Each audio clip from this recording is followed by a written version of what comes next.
पट्टू present, ninja present, Kenichi present. आज का topic. Good morning dear students, आप सबका अपने एसकेएम ग्रुप चैनल में आपका स्वागत है। आज हम पढ़ेंगे क्लास 6 का चैप्टर नंबर 5। चैप्टर का नाम है a different kind of school. इस चैप्टर को पढ़ने से पहले हम देखते हैं इस चैप्टर में क्या दिया है। Before you read, do you know these words?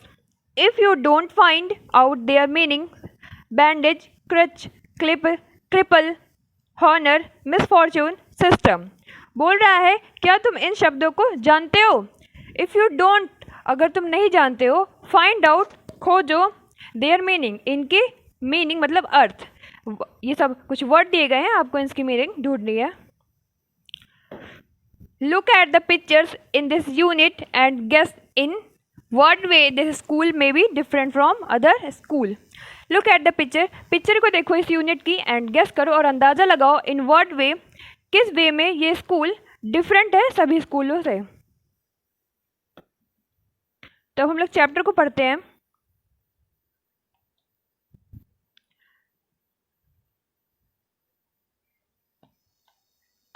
I had heard a great deal about Miss Beam's school, but not till last week did the chance come to visit it.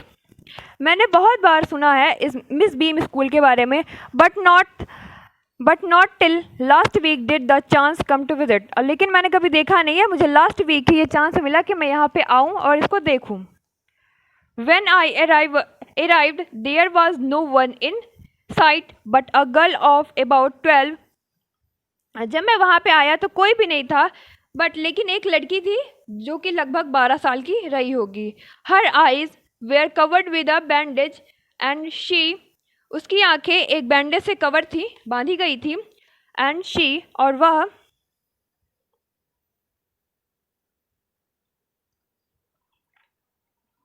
Was being led carefully between the flower beds, और वो चल रही थी फूलों की क्यारियों के बीच में। Bye a little boy, एक छोटे लड़के की सहायता से। Who was about 4 years younger, जो उससे लगभग 4 साल छोटा होगा। शी स्टॉप्ड, वह रुकी। And it looked like she asked him who had come, वह रुकी और वो पूछी हिम, उससे, हु हैड कम, कौन आया है। He seem to be describing me to her, वो मुझे बताने लगा कि कौन आया है। उस लड़के ने उस लड़की को बताया, मेरे बारे में डिस्क्राइब किया। देन दे पास्ड ऑन, इसके बाद वो चले गए।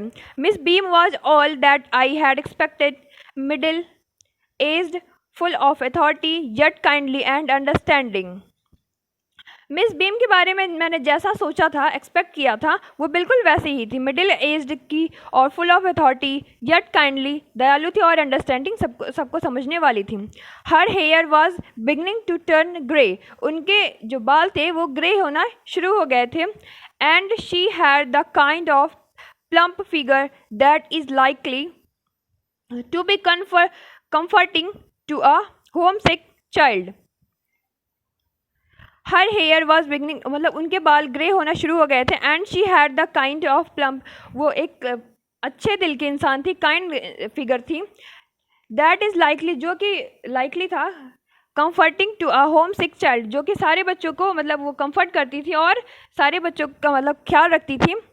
I asked her some questions, मैंने उनसे कुछ क्वेश्चंस पूछे अबाउट हर टीचिंग मेथड, उनके पढ़ाने के मेथड के बारे में। Word which I had heard were simple, जो मैंने यहाँ पे सिंपली सुन रखे थे। No more than is needed to help them to learn how to do things, simple spelling, adding, subtracting, multiplying and writing. ज़्यादा नहीं, जितनी ज़रूरत है उनको उतना ही पढ़ाया जाता है, जैसे कि सिंपल स्पेलिंग, एडिंग, जोड़ना, सब्ट्रैक्ट करना, माइनस करना, मल्टीप्लाई कराना और writing. The rest is done by reading to them and by interesting talks, और बाकी सब जो बचता है उन्हें वो पढ़ाया जाता है, पढ़ा के समझाया जाता है और कुछ इंटरेस्टिंग टॉक के द्वारा समझाया जाता है।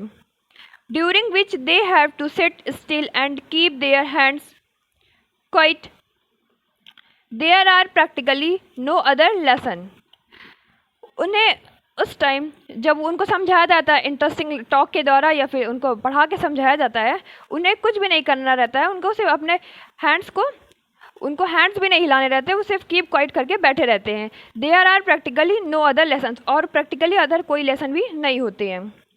The real aim of this school is not so much to teach thought as to teach thoughtfulness, kindness to others and being responsible citizen। इस स्कूल का रियल एम है कि ज़्यादा कुछ सिखाना नहीं, लेकिन थॉटफुलनेस सिखाना, काइंडनेस सिखाना सभी को, and being a responsible citizen, और एक responsible citizen banana. Look out of the window a minute will you, क्या आप खिड़की से 1 मिनट बाहर देख सकते हैं, देखेंगे? I went to the window which overlooked a large garden and a playground at the back। मैंने विंडो से देखा, वहाँ पे एक लार्ज मतलब बड़ा गार्डन था, एंड अ प्ले ग्राउंड था एट द बैक में। व्हाट डू यू सी, आपने क्या देखा? Miss Beam asked, Miss Beam ने पूछा। I see some very beautiful grounds, I said, and a lot of jolly children. मैंने फिर जब मिस बीम ने पूछा आपने क्या देखा खिड़की के बाहर, तो उन्होंने बताया, जो राइटर थे उन्होंने बताया कि आई सी सम ब्यूटीफुल गार्डन्स, और मैंने बहुत सारे ब्यूटीफुल गार्डन देखे, ग्राउंड देखे। आई सेड, और कहा, a lot of jolly children, और कुछ jolly childrens. It pains me thought to see that they are not all so healthy and active looking. ये मुझे पेन करता है, मतलब दुख दे रहा है, थॉट ये देख के कि to see that they are not all healthy, वो सब हेल्दी नहीं है, सारे स्वस्थ नहीं हैं, एंड एक्टिव लुकिंग, और सब एक्टिव लुकिंग भी नहीं है। When I came in I saw one poor little girl being let about, जब मैं अंदर आया तो मैंने देखा था एक पुअर लड़की, एक गरीब लड़की बीइंग लेट अबाउट वहाँ पे थी। She has some trouble with her eyes, now I can see 2 more with the same difficulty, and there's a girl with a crutch watching the others at play, she seems to be a hopeless cripple। जब वो अंदर आए तो उन्होंने देखा कि एक वहाँ पे लड़की खड़ी थी जो देख नहीं सकती थी, और वो गरीब थी लड़की, वहाँ पे वो खड़ी थी। She has come at trouble with eyes, उसकी आंखों के साथ मुझे लगता है कुछ हो गया था। Now I can see 2 more things with difficulty, और मैंने कुछ और भी अलग चीज़ें देखी 2। And there is a girl, और वहाँ पे एक लड़की खड़ी थी जो कि खेल नहीं सकती थी, सारे बच्चे जो वहाँ पर खेल रहे थे उनको देख रही थी। सी शीम टू बी होपलेस क्रिपल, वो होपलेस क्रिपल मतलब उसके पास कोई आशा नहीं थी, कि वो बस खाली उन्हें खड़ी होकर देख रही थी, वो खेलने की उसके साथ कोई आशा नहीं थी। Miss Beam loved, Miss Beam हंसी। ओ नो, ऐसा नहीं है। शी सैड, उन्होंने कहा, she is not really lame, वो सच में लंगड़ी नहीं है। This is only her lame day, ये उसका लेम डे है आज। The others are not blind और आइदर, जो बाकी औरतें में दिख रहे हैं वो अंधे भी नहीं है। It is only their blind day, ये आज उनका ब्लाइंड डे है। I must have looked very surprisingly for she loved again, जब मैं उन्हें सरप्राइज मतलब आश्चर्यचकित होकर देख रहा था, वो दोबारा हंसी। I must, this is a very important part of our system, ये हमारे सिस्टम का बहुत इंपॉर्टेंट, बहुत ज़रूरी पार्ट है। To make our children appreciate and understand misfortune, कि हम अपने बच्चों को समझाएं और बताएं मिसफॉर्च्यून, अगर किसी के साथ भी कुछ गलत हो जा रहा है, दुख है, तो उसके बारे में हम समझाएं। We make them share in misfortune too, हमें अपना एक दूसरे का दुख शेयर करना भी चाहिए। Each term every child has 1 blind day, 1 lame day, 1 deaf day and 1 injured day and 1 dumb day। Each term, her term पे, एवरी चाइल्ड, प्रत्येक बच्चा एक ब्लाइंड डे मनाता है, एक लेम डे मनाता है, एक डीफ डे और एक इंजर्ड डे और एक डम्ब डे। मतलब एक उन लोग का एक दिन आता है जिसमें वो एक लोग अंधे बनते हैं, फिर एक लोग लंगड़े बनेंगे, किसी को इंजर्ड जो है चोट लगी होगी ऐसा डे मनाएंगे, और कोई एक गूंगा डे मनाएंगे। सबका एक एक टर्म आता है एक एक डे का। During the blind day their eyes are bandaged absolutely and they are on their honour not to peep. During, जिस दिन ब्लाइंड डे रहता है, जिस दिन अंधा होना होता है किसी को, एंड बैंड, और उनकी आंखों को बांध दिया जाता है, and they are on their honour, और वो फिर देख नहीं पाते, किसी को भी झांक भी नहीं पाते। The bandage is put on overnight so they wake blind, हम लोग उनकी रात में ही बैंडेज बांध देते हैं उनकी आंखों पे, और ताकि जब वो सुबह उठें तो वो ब्लाइंड उठे, मतलब अंधे उठें।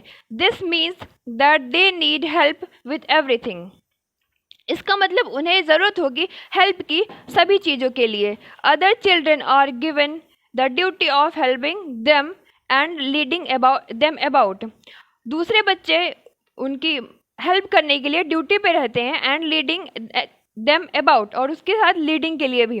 दे all learn so much this way, वे सब बहुत कुछ सीखते हैं इस तरीके से। Both the blind and the helpers, जो अंधा बनता है वो भी, और जो हेल्पर रहता है वो भी बहुत कुछ सीखता है इस तरीके से। There is no mystery about it, Miss Beam continued, इसमें कोई रहस्य नहीं है, मिस बीम कंटिन्यूड बोलती गई। Everyone is very kind and it is really something of a game, प्रत्येक आदमी वेरी काइंड, बहुत दयालु है, और इट इज़, यह वास्तव में समथिंग ऑफ अ गेम, और ये गेम है।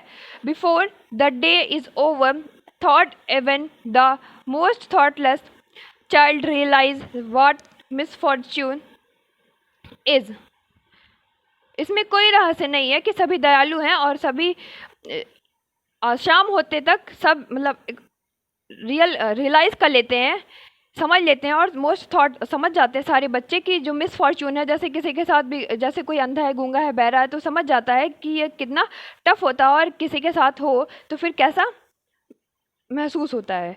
The blind day is of course really the worst, जो ब्लाइंड डे होता है, जिस दिन आदमी अंधा बना होता है, वो रियली वास्तव में वर्स्ट होता है, बेकार होता है। But some of the children tell me that the dumb day is the most difficult, लेकिन मुझे कुछ बच्चे बताते हैं जो डम्ब डे है वो वास्तव में कुछ ज़्यादा ही डिफ़िकल्ट है, कठिन है। We can not bandage childrens मुँह, हम बच्चों का मुँह तो बंद नहीं कर सकते। सो दे रियली, तो वास्तव में have to exercise their will power, उन्हें उस दिन अपने विल पावर का इस्तेमाल करना होता है और बोलना नहीं होता है।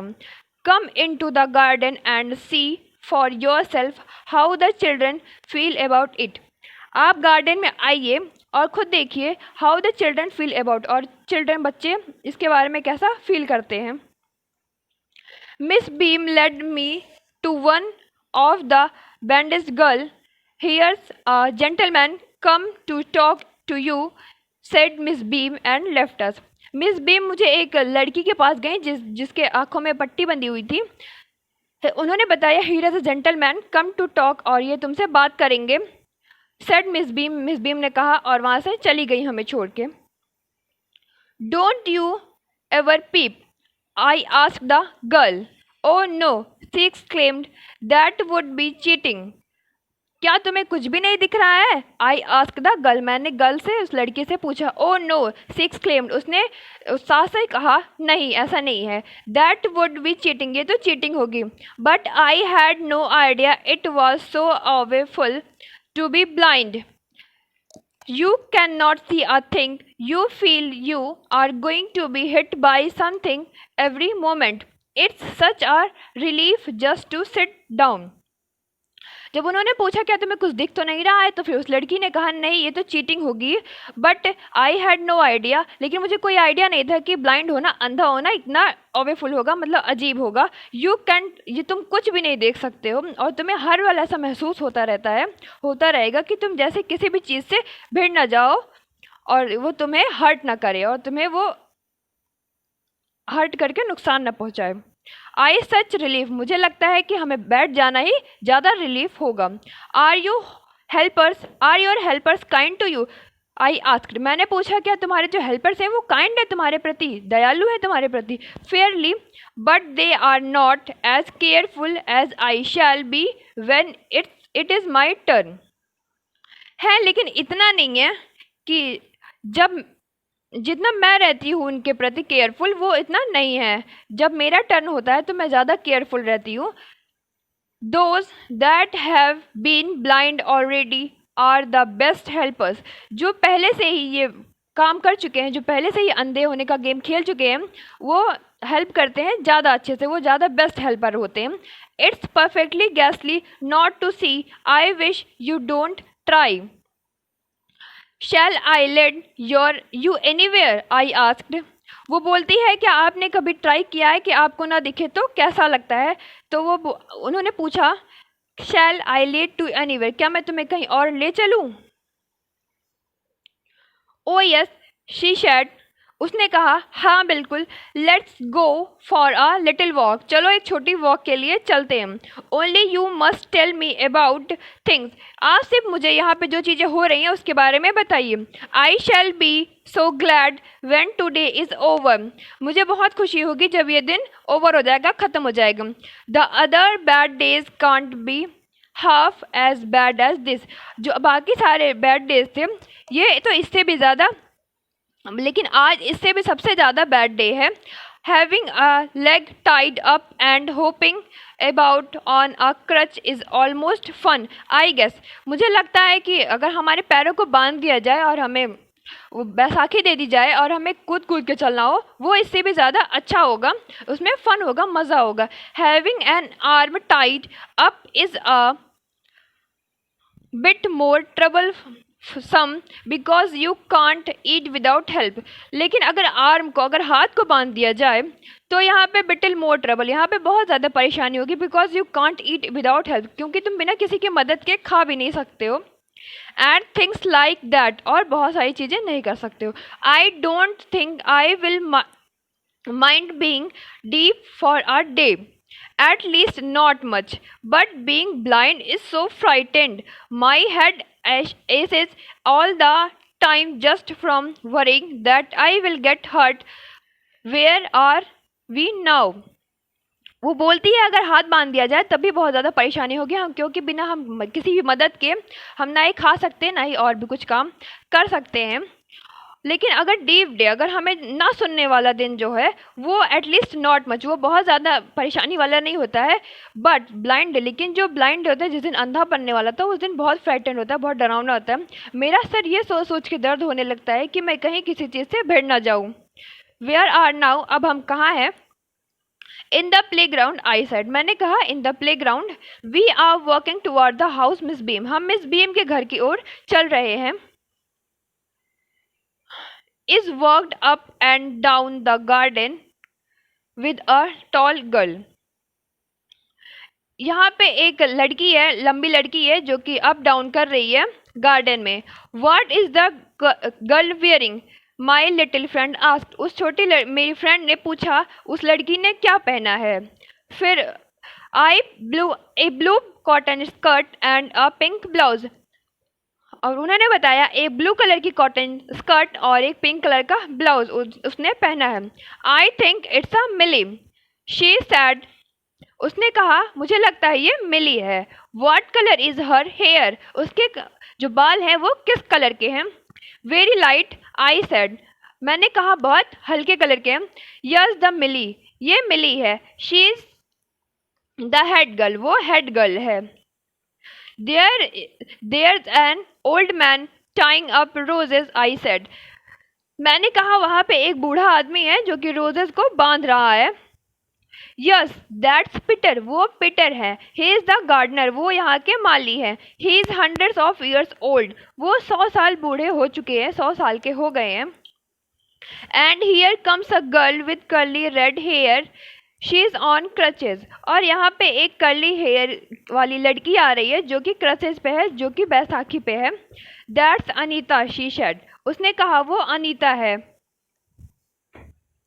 And so we walked on, और हम चलते गए. Gradually I discovered that I was 10 times more thoughtful than I ever thought I could be.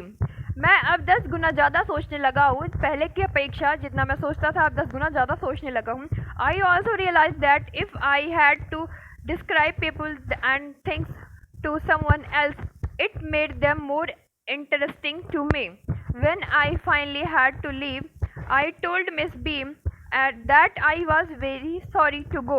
Oh, she replied, then there is something in my system after all. हम वहाँ पे चलते गए और ग्रेजुअली मतलब मैं 10 गुना ज़्यादा सोचने लगा अब जितना कि मैं पहले सोचता था। आई ऑल्सो मैंने यह भी महसूस किया कि अब डिस्क्राइब करना होगा मुझे किसी आदमी को, किसी पीपल को, ये सब चीज़ें ये जहाँ पे जो हो रही हैं। It made them more interesting, और ये और ज़्यादा इंटरेस्टिंग बना देगा मुझे। When I finally had to leave, जब मुझे यहाँ से फाइनली जाना हुआ, आई टोल्ड मिस बीम, मैंने मिस बीम से कहा I was very sorry to go, मुझे जाना पड़ रहा है इसलिए वेरी सॉरी। शी रिप्लाइड, उन्होंने कहा then there is something in my system after all, मेरे सिस्टम में भी कुछ है आफ्टर ऑल। तो ये था हमारा चैप्टर। अब हम कुछ एक्सरसाइज देखते हैं। वर्किंग विद द टेक्स्ट, पहला A, put the sentences from the story in the right order and write them out in a paragraph, don't refer to the text. हमें यहाँ पे कुछ पैराग्राफ दिए गए हैं, हमें पता करना है, ये कुछ सेंटेंस दिए गए हैं, हमें पता करना है ये कौन से पैराग्राफ से हैं। हमें वापस टेक्स्ट में नहीं जाना है, हमें ऐसे ही देख के क्वेश्चन पढ़ के पता करना है। I shall be so glad when today is over, जब ये दिन ख़त्म हो जाएगा मैं बहुत ग्लैड मतलब बहुत खुश होंगी। तो ये कौन से पैराग्राफ में था? थर्ड पैराग्राफ में था। Having a leg tied up and hopping about on a crutch is almost fun I guess, मुझे लगता है कि जब हमारा पैर बांध दिया जाए और हमें होपिंग कूद कूद के चल रहा हो एक क्रच मतलब एक बैसाखी के सहारे, वो ज़्यादा फन होगा, उसमें ज़्यादा मज़ा आएगी। ये पैराग्राफ 5 में है। और I don't think I will mind being deaf for a day, at least not much, मुझे नहीं लगता एक दिन का बहरा बनना ज़्यादा कठिन होगा, ज़्यादा नहीं। ये कौन से पैराग्राफ में है? 6th पैराग्राफ में है।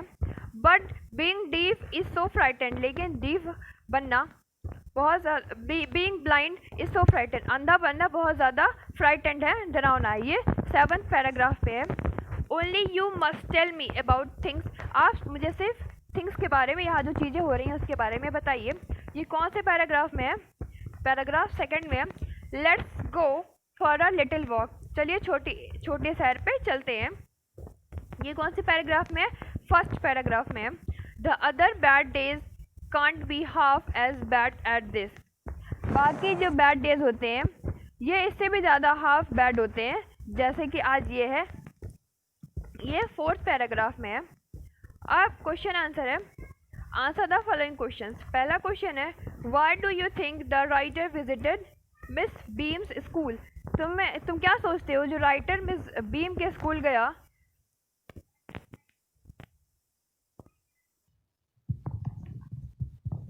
स्टूडेंट्स, अगर आपको इसको कॉपी में लिख रहे हैं तो फिर यहाँ पे आपको इसको राइट ऑर्डर में लिखना है। ये जो पैराग्राफ दिए गए हैं इसको सब आपको राइट ऑर्डर में लिखना है। तो पहले हम लोग असेंडिंग ऑर्डर में लिखेंगे। तो पहला है, जो पहला पैराग्राफ से है वो मतलब पहले लिखा जाएगा, इसके बाद 2nd पैराग्राफ वाला, इसके बाद 3rd, इसके बाद 4th, इसके बाद 5th, इसके बाद 6th। तो पहला ग्राफ है, पहला सेंटेंस लिखेंगे let's go for a little walk. इसके बाद दूसरा है, only you must let me about things. इसके बाद 3rd है, I shall be so glad when today is over. और 4th है, the other bad days can't be half as bad as this. इसके बाद 5th है, having a leg tied up and hopping about on a crutch is almost fun I guess. इसके बाद 6th है, I don't think I will mind being deep for a day, at least not much. इसके बाद 7th है, but being blind is so frightened. तो यहाँ पे हमें इसको इस तरह से लिखना है। अब हम देखते हैं अपने क्वेश्चन था सर। फर्स्ट है, why do you think the writer visited Miss Beam's school. तो पहला आंसर है, the writer had heard much about Miss Beam's new teaching method, so he visited her school to see the new play with method personally. Writer ने सुना था बहुत चीज़ें Miss Beam के new teaching method के बारे में, तो इसीलिए वो वहाँ पे जाना चाहता था उनके स्कूल में और देखना चाहता था न्यू प्ले वे मेथड, जो उनके खेलने का नया तरीका था, पर्सनली उसे देखना चाहता था। अब क्वेश्चन नंबर 2 है, what was the game that every child in the school had to play. कौन सा गेम था जो एवरी चाइल्ड, प्रत्येक बच्चा खेलता था स्कूल में। Every child in the school had to play the role of being blind, deaf, dumb, injured, and lame once in a term.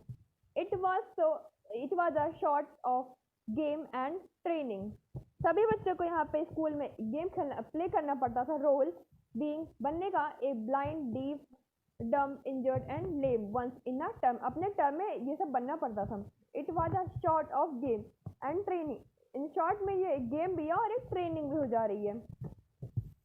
Question number 3 है each term every child has one blind day one lame day complete the line which day was the hardest why was it the hardest. मतलब इनको बच्चों ने बताया blind day या फिर लेम day hardest है, कठिन है. कंप्लीट द लाइन, इस लाइन को कंप्लीट करो. Which day was the hardest, कौन सा डे कठिन है. Why was it the hardest, और ये क्यों कठिन है. each term very child has one blind day one lame day. प्रत्येक टर्म पे किसी न किसी बच्चे को एक ब्लाइंड डे बनना पड़ता, ब्लाइंड डे के दिन ब्लाइंड बनना पड़ता था और लेम डे के दिन लेम बनना पड़ता था.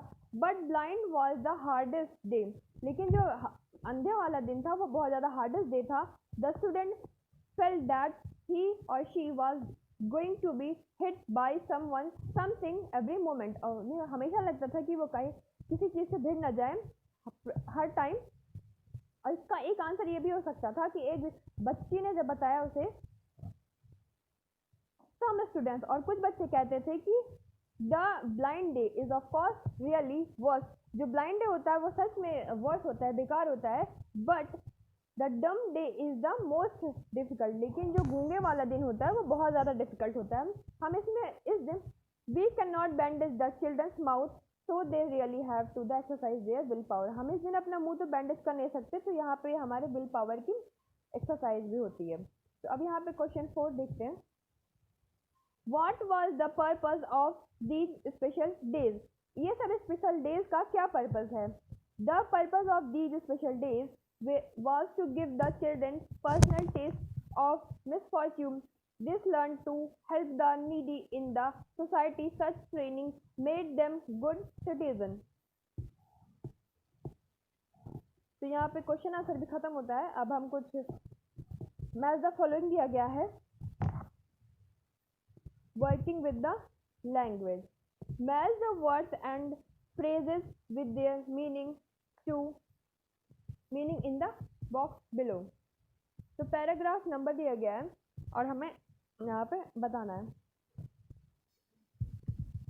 तो हम देखते हैं यहाँ पे ये कुछ वर्ड दिए गए हैं और ये बताया गया है कौन से पैराग्राफ का है और हमें इसकी मीनिंग यहाँ पे लिखनी है. तो पहला वर्ड है होम सिक.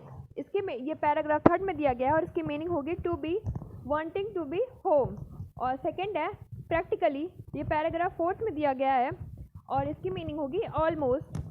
थर्ड है इट पेन्स मी और ये पैराग्राफ 7 में है. It hurt me. और क्वेश्चन 4 है अप्रिशिएट. ये पैराग्राफ 9 में है. अंडरस्टैंडिंग द डिफिकल्टीज, इसकी मीनिंग है. 5th है थॉटलेस और ये पैराग्राफ 10th में है.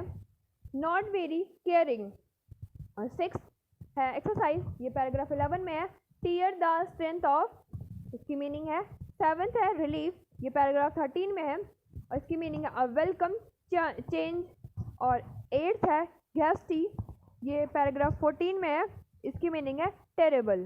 तो यहाँ पे ये हो गया. अब हम लोग यहाँ पे देखते हैं question number B. Reword these lines from the story. यहाँ पे कुछ सेंटेंस दिए गए हैं और हमें इसको रीवर्ड करके लिखना है फ्रॉम द स्टोरी से हमें इसको रीवर्ड करके लिखना है. तो पहला है I had heard a great deal about Miss Beam's school. तो इसको रीवर्ड करके कैसे लिखेंगे. इसको रीवर्ड करके लिखेंगे the writer had heard people praising the teaching methods of miss beams.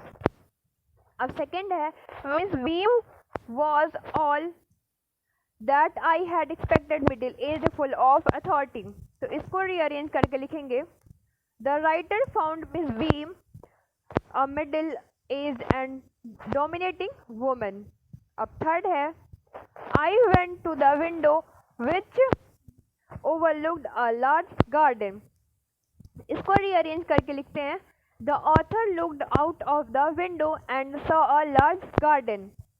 A fourth है, we cannot bend the children's mouth, so they really have to exercise their will power. Fourth वाले को rearrange करके लिखते हैं, the children had to use their will power to keep quiet. ये हमारे rearrange words हो गया. अब आगे देखते हैं क्या है. अब सी है, सी में पहला दिया हुआ है, given below a page from a dictionary, look at it carefully. हमें इस पेज में नीचे डिक्शनरी दी गई है, हमें उसे ध्यान से देखना है. एंड और पहला क्वेश्चन दिया है, find the word which means the same as गैस्टी. कोई ऐसा वर्ड ढूंढो जिसकी सेम मीनिंग हो गैस्टी की. अब इसमें वर्ड दिए गए हैं तो हम लोग इसमें सर्च करेंगे. हमने भी इसमें से ढूंढ के लिखी है. गैस्टी का मतलब होगा ए मीनिंग, पहली मीनिंग होगी टेरेबल, और जिसकी मीनिंग होगी कॉजिंग फियर, और बी वेरी बैड. यहाँ पे टेरिबल, इसकी पहली मीनिंग है कॉजिंग फियर और दूसरी मीनिंग है वेरी बैड. अब दूसरा क्वेश्चन दिया गया है, find the word meaning a part of the school year. Meaning बताओ a part of school year की. तो स्कूल ईयर का मीनिंग होगा टर्म. ये भी यहीं पे दिया गया है, इसे डिक्शनरी में से हमने लिखा है. पहली मीनिंग है फिक्स लेंथ ऑफ टाइम और दूसरी मीनिंग है पार्ट ऑफ स्कूल ईयर. इसके बाद थर्ड दिया गया है, find the word that meaning examination. ऐसा कोई वर्ड बताओ जिसकी मीनिंग एग्जामिनेशन हो. तो टेस्ट, टेस्ट की मीनिंग भी एग्जामिनेशन से रिलेटेड है. यहाँ पे दिया है टेक्स्ट. अब इसकी मीनिंग है पहली, look at something to see if it is correct, और बी वाली मीनिंग है to ask someone question. तो ये हो गया. और इसके बाद सेकंड देखते हैं, सेकंड में क्या दिया हुआ, now make a list of. अब एक लिस्ट बनाओ. पहला है all the words on this page plus any more that you can think of, that being with TERR. अब लिस्ट बनाओ जो इस पेज में से जो लेटर स्टार्ट हो TERR से. तो TERR से कौन कौन से लेटर स्टार्ट है हमें वो लिखने हैं. तो जैसे यहाँ पे हमें दिख रहे हैं terrace, traced, terrible, terribly, terrify, terror, ये सब वर्ड्स हैं. तो हमें यहाँ पे इसको लिखने हैं जैसे हमने लिखा है टेरिस, टेरिबलिटी. और आप यहाँ पे ढूंढ के बहुत सारे वर्ड्स लिख सकते हैं. अब सेकंड है 5 words that may follow the last word on the page. That last words 5 हमें लिखने हैं जो कि इस पेज में है. तो हमने यहाँ पे लिखा है जैसे कि दैट, दोस, दिस, थिएटर और दीज, बस. और थर्ड है write down your own meaning of the word thanks. Thanks की अपनी खुद की मीनिंग लिखनी है. Then write down the meaning given in the dictionary. इसके बाद जो डिक्शनरी में मीनिंग दी है वो लिखनी है. तो थैंक की मीनिंग है the express gratitude for kindness gifted और सर्विस. मतलब हमें एक्सप्रेस करना ग्रेटिट्यूड, काइंडनेस, जो उन्होंने दयालुपन, जो दयालु उसने दिखाया, दया दिखाई है, या फिर हमें जो किसी ने गिफ्ट दिया, या फिर हमारी जो कोई सर्विस किया हुआ, हमें उसको एक्सप्रेस करने के लिए हम उसे थैंक बोलते हैं. तो यहाँ पे ये चैप्टर खत्म हो. यहाँ पे एक छोटी सी पोएम है, आपको उसे पढ़नी है, ऑल बट ब्लाइंड. ये छोटी सी पोएम है, आप इसको पढ़िए. आपको अगर कोई भी प्रॉब्लम होती है तो हमारे स्कूल चैनल पे कमेंट करके पूछ सकते हैं, फिर हमारे STEM ग्रुप पे भी कमेंट करके पूछ सकते हैं. हम आपके क्वेश्चन का आंसर देंगे. और आपको ये वीडियो हेल्पफुल लगा और अच्छा लगा तो लाइक करें, शेयर करें और कमेंट करें. Thank you children. हेलो दोस्तों, अगर आपको हमारा ये वीडियो पसंद आया तो प्लीज हमारे चैनल को लाइक, कमेंट एंड सब्सक्राइब करना मत भूलिए, ताकि हम जल्दी से जल्दी 5 मिलियन सब्सक्राइबर्स तक पहुंच जाए. अरे मोटू, लेकिन सब्सक्राइब करने के लिए सब्सक्राइब का बटन कहाँ है? ओह सॉरी, गलती से मिस्टेक हो गई. ये रहा. दोस्तों, हमारे YouTube पेज पे बेल आइकॉन को प्रेस करना मत भूलिएगा, ताकि आपको हमारे हर वीडियोस की सूचना मिले.